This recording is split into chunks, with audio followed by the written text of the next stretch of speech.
ಅಮಾವಾಸ್ಯೆ ಹಿನ್ನೆಲೆಯಲ್ಲಿ ಸ್ಮಶಾನದಲ್ಲಿ ಅಸುರ ಸಂಹಾರವಂತ ಒಂದು ಮಹೋತ್ಸವವನ್ನ ಮಾಡ್ತಾ ಇದ್ದಾರೆ. ಯಾಕೆ ಈ ಮಹೋತ್ಸವವನ್ನ ಮಾಡ್ತಾರೆ? ಬಂಗಾರಪೇಟೆ ತಾಲೂಕಿನ ಮಂಚಹಳ್ಳಿ ಗ್ರಾಮದಲ್ಲಿ ಮಾಡ್ತಾ ಇರುವಂತ ಮಹೋತ್ಸವ ಇದು. ಮಹಾಶಿವರಾತ್ರಿಯ ನಂತರ ಬರುವಂತ ಅಮಾವಾಸ್ಯೆಗೆ ಕಾಳಿ ಆರಾಧಕರಿಂದ ಈ ಸ್ಮಶಾನ ಪೂಜೆ ನಡೆಯುತ್ತೆ. ತಮ್ಮ ಶಕ್ತಿಯನ್ನ ಹೆಚ್ಚಿಸಿಕೊಳ್ಳುವ ಸಲುವಾಗಿ ಅಸುರ ಸಂಹಾರ ಮಹೋತ್ಸವವನ್ನ ಮಾಡ್ತಾರೆ. ಮಹಾಕಾಳಿ ವೇಷವನ್ನು ಧರಿಸಿ ಸ್ವಾಮೀಜಿ ವಿಭಿನ್ನವಾಗಿರುವಂಥ ನೃತ್ಯವನ್ನ ಮಾಡ್ತಾರೆ. ಕಾಳಿ ಆಹ್ವಾನಿ ಆಗಿರ್ತಾಳೆ ಅನ್ನುವಂತಹ ನಂಬಿಕೆ ಅವರಲ್ಲಿದೆ. ಸೊ ತಮಿಳು ಸಂಸ್ಕೃತಿ ಇದು ಹೆಚ್ಚಾಗಿ ಕಾಣಿಸಿ ಬರೋದು ತಮಿಳುನಾಡಿನಲ್ಲಿ. ಅಲ್ಲಿಂದ ಪ್ರೇರಣೆ ಪಡೆದವರಿಂದ ಈ ಆಚರಣೆಯನ್ನ ಮಾಡ್ಕೊಂಡಿದ್ದಾರೆ. ಮಹಾಶಿವರಾತ್ರಿಯ ನಂತರ ಬರುವಂಥ ಅಮಾವಾಸ್ಯೆ ಏನಿದೆ ಅದು ಕಾಳಿ ಆರಾಧಕರ ದುಷ್ಟ ಶಕ್ತಿಗಳ ನಿವಾರಣೆಗೆ ಕಾಳಿ ದೇವಿಯನ್ನು ಒಲಿಸಿಕೊಳ್ಳುವಂಥ ಆಚರಣೆ ಅಂತ ಹೇಳ್ತಾರೆ. ಮಹಾಕಾಳಿ ಆರಾಧಕ ಪೂಜಾರಿಯಿಂದ ಕಾಳಿ ವೇಷಧಾರಿಯಾಗಿ ಸ್ಮಶಾನದಲ್ಲಿ ಪೂಜೆಯನ್ನ ಮಾಡಿರುವಂಥದ್ದು ನೋಡ್ತಾ ಇದ್ರ ದೃಶ್ಯ. ಸ್ಮಶಾನದಲ್ಲಿ ನರಕಾಸುರ ಮೂರ್ತಿಯ ಮುಂದೆ ಈ ನೃತ್ಯವನ್ನ ಮಾಡ್ತಾರೆ. ಕಾಳಿ ಆಹ್ವಾನಿಯಾದಂತೆ ಕೊನೆಗೆ ತ್ರಿಶೂಲದಿಂದ ನರಕಾಸುರನ ಹೊಟ್ಟೆ ಬಗಿತಾರೆ ಸ್ವಾಮೀಜಿ.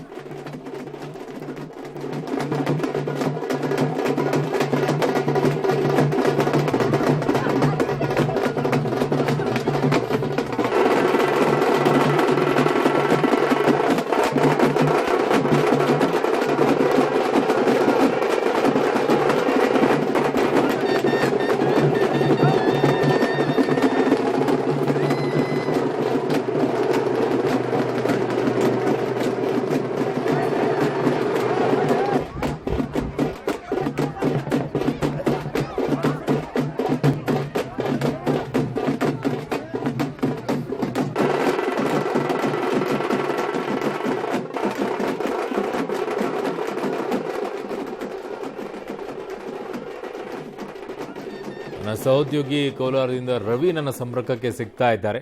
ರವಿ, ಈ ಥರ ನಂಬಿಕೆಗಳು ಹಲವು ಊರುಗಳಲ್ಲಿ ಹಲವು ರೀತಿಯಲ್ಲಿರುತ್ತೆ, ಬೇರೆ ಬೇರೆ ವಿಭಿನ್ನ ರೀತಿಯಲ್ಲಿರುತ್ತೆ ನಮ್ಮ ಇಡೀ ದೇಶಗಳಲ್ಲಿ ನೋಡ್ತಾ ಇದ್ದಾಗ. ಬಟ್ ಇಲ್ಲಿ ಮಾಡ್ತಾ ಇರುವಂಥ ಈ ರೀತಿಯಲ್ಲಿ ಮಾಡ್ತಿದ್ರೆ ಅದರಲ್ಲಿ ಏನು ಇಲ್ಲ. ಬಟ್ ಕಾಳಿ ಆರಾಧಕರು ಅಂತ ಹೇಳಿಬಿಟ್ಟು ಅಲ್ಲಿ ಬಲಿ ಕೊಡುವಂಥದ್ದೆಲ್ಲ ಮಾಡೋದಾದ್ರೆ ಅದು ತಪ್ಪಾಗತ್ತೆ. ಅಂಥದ್ದೇನಾದರೂ ನಡೆದಿದೆಯಾ ಅಲ್ಲಿ?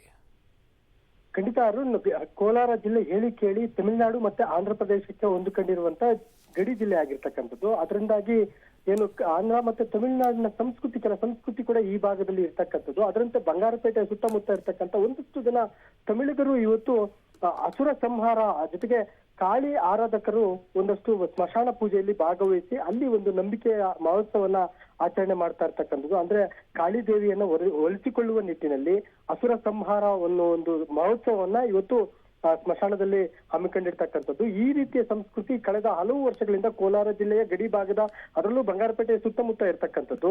ವಿಶೇಷವಾಗಿ ತಮಿಳಿಗರು ಈ ಒಂದು ಸಂಸ್ಕೃತಿಯನ್ನ ಆಚರಣೆ ಮಾಡ್ತಾ ಬಂದಿರತಕ್ಕಂಥದ್ದು ಕಳೆದ ಹಲವು ವರ್ಷಗಳಿಂದ. ಈ ಸಂಹಾರದಲ್ಲಿ ಕೆಲವರು ಕುರಿ ಕೋಳಿ ಮೇಕೆಯನ್ನ ಬಲಿ ಕೊಡ್ತಾರೆ.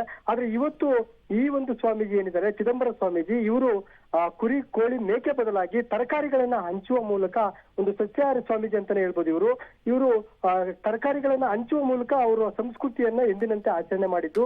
ಇನ್ನು ಕೆಲವು ಕಡೆ ಈ ಒಂದು ಆಚರಣೆ ನಡೆದು ಬರುತ್ತೆ, ಅಲ್ಲಿ ಕುರಿ ಕೋಳಿಯನ್ನ ಬಲಿ ಕೊಡುವಂಥದ್ದು, ಜೊತೆಗೆ ಅಸುರ ಸಂಹಾರ ಅಂದ್ರೆ ಏನು ಅಸುರನ ಸಂಹಾರ ಅಂತ ಮಾಡುವಂತ ಒಂದು ಸಂಸ್ಕೃತಿಯನ್ನ ಇಲ್ಲಿ ಬೆಳೆಸ್ಕೊಂಡು ಬರ್ತಾ ಇರ್ತಕ್ಕಂಥದ್ದು. ಅದೇ ಸ್ಮಶಾನದಲ್ಲಿ ಒಂದು ವಿಗ್ರಹವನ್ನ ನಿರ್ಮಾಣ ಮಾಡಿ ಅದರನ್ನ ಅಲ್ಲಿ ಸುತ್ತಮುತ್ತ ಜನ ಎಲ್ಲ ಸೇರಿ ಸ್ಮಶಾನದಲ್ಲಿ ಒಂದು ರೀತಿಯಲ್ಲಿ ಮೂಳೆಗಳನ್ನೆಲ್ಲ ತೆಗೆದು ಅಲ್ಲಿ ಶಕ್ತಿಯನ್ನ ಕೊಡುವಂತ ಒಂದು ಸಂಸ್ಕೃತಿಯನ್ನ ಕಳೆದ ಹಲವು ವರ್ಷಗಳಿಂದ ನಡೆದುಕೊಂಡು ಬಂದಿರ್ತಕ್ಕಂಥದ್ದು. ಆದ್ರೆ ಇವತ್ತು ಮಂಚಳ್ಳಿಯಲ್ಲಿ ನಡೆದಂತ ಈ ಒಂದು ಮಹೋತ್ಸವ ಏನಿದೆ ಇದು ಸಸ್ಯಾಹಾರಿ ಸ್ವಾಮೀಜಿ ಅಂತಾನೆ ಹೇಳ್ಬೋದು ಅರುಣ್. ಓಕೆ, ಧನ್ಯವಾದಗಳು ರವಿ. ಗುಡ್ ಇನಿಷಿಯೇಟಿವ್ ಅದು. ಆ್ಯಕ್ಚುಲಿ ಬಲಿ ಕೊಡೋ ಬದಲಾಗಿ ತರಕಾರಿಯನ್ನು ಬಳಕೆ ಮಾಡ್ಕೊಂಡಿರುವಂಥದ್ದು ಅದು ಒಳ್ಳೆ ಮೆಸೇಜ್ ಇರುತ್ತೆ. ಮಕ್ಕಳು ಬಂದಾಗಲೂ ಕೂಡ ಅವ್ರಿಗೆ ಬಲಿ ಕೊಡೋದೊಂಥರ ಮನಸ್ಸಿನ ಮೇಲೆ ಪ್ರಭಾವ, ಇದಿನ್ನೊಂದು ರೀತಿ ಒಳ್ಳೆಯದು.